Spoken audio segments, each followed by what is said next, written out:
Hello everyone, Happy New Year and welcome back to the channel. I hope you're all doing well. This video is going to be the first of several chronicling the full timeline of All Tomorrows, from the very beginning to the very end. Sometimes the book states explicitly the amount of time that has passed from one event to another, and sometimes it doesn't, and a lot of what I say here with regards to the passage of time is just guesswork. You may agree or disagree, but nobody really knows for certain how long it took for certain things to take place, except the author, but it's fun to speculate. Now, let's get into it.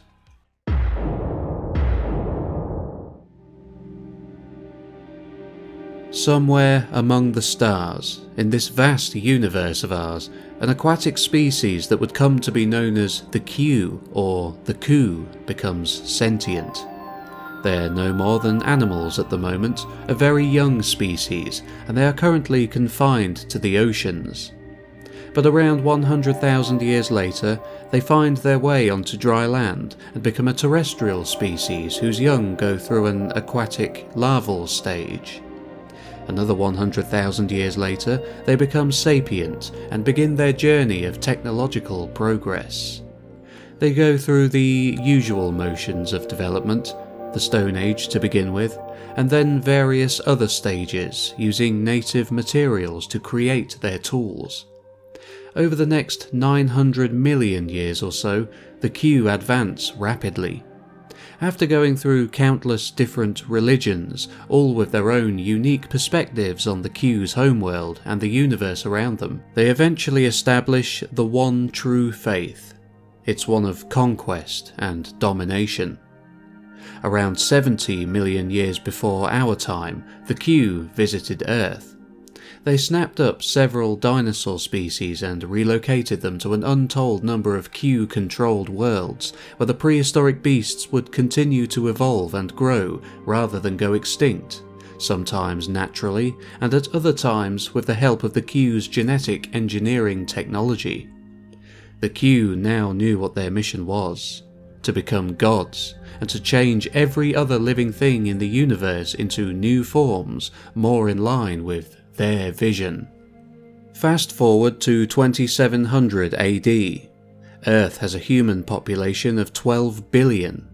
The planet is buckling under the strain of supporting all of these people, and so efforts to colonize Mars begin.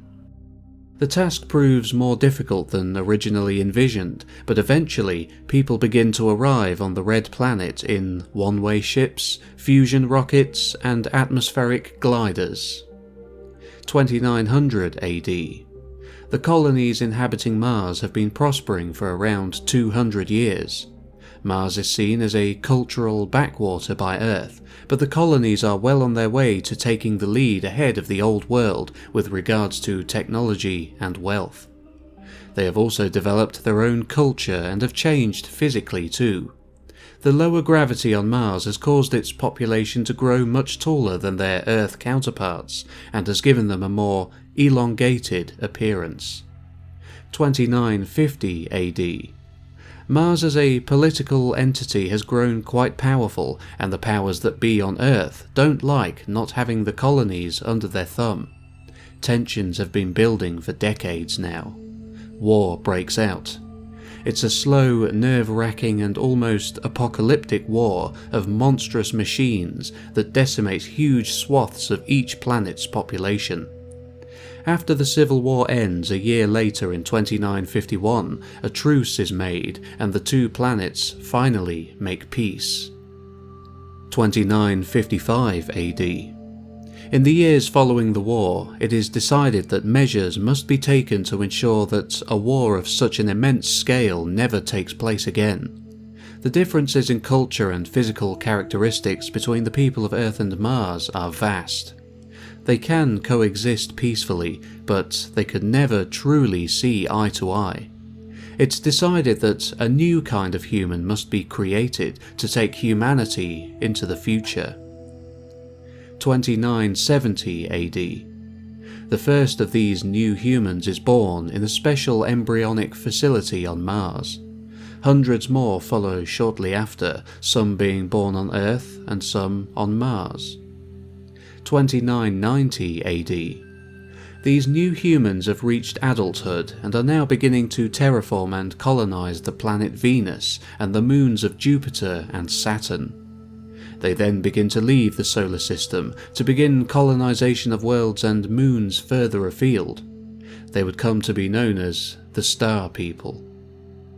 3000 AD. The Star People have spent the last 10 years working tirelessly on the problem of intergalactic space travel. Several voyages have been attempted, but all ultimately failed.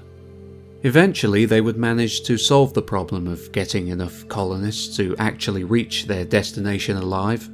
Instead of sending people on insanely long voyages across the galaxy, they would instead send ships with specialised machinery and human genetic material instead. When the ships reached the target world, they would get to work on creating the new colonists.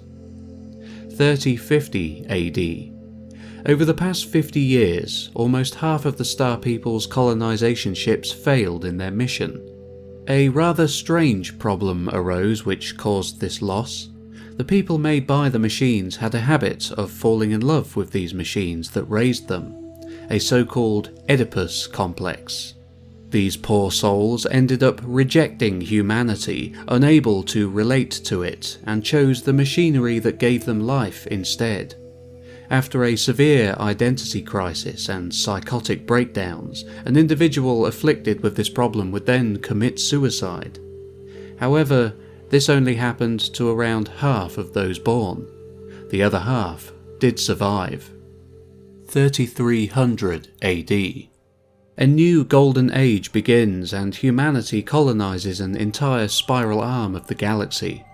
They would build incredible civilizations that would greatly surpass those of their ancestors on Earth and Mars. They lived lives of endless bliss and began to resurrect a concept which had long since been lost: religion. 4000 AD. While alien life was abundant across the galaxy, nobody had come across any sapient life. Yet. But when the spacefaring Star People came across the fossilized remains of a highly derived therizinosaur, which originated on Earth, on a far-off planet, they began to realize with great trepidation that there were other intelligent beings out there who must surely be responsible for the transportation of this prehistoric creature. This was the opinion of some, while others believed that it was a sign of divine creation. It must have been gods or godlike beings who were responsible for this. 5000 AD.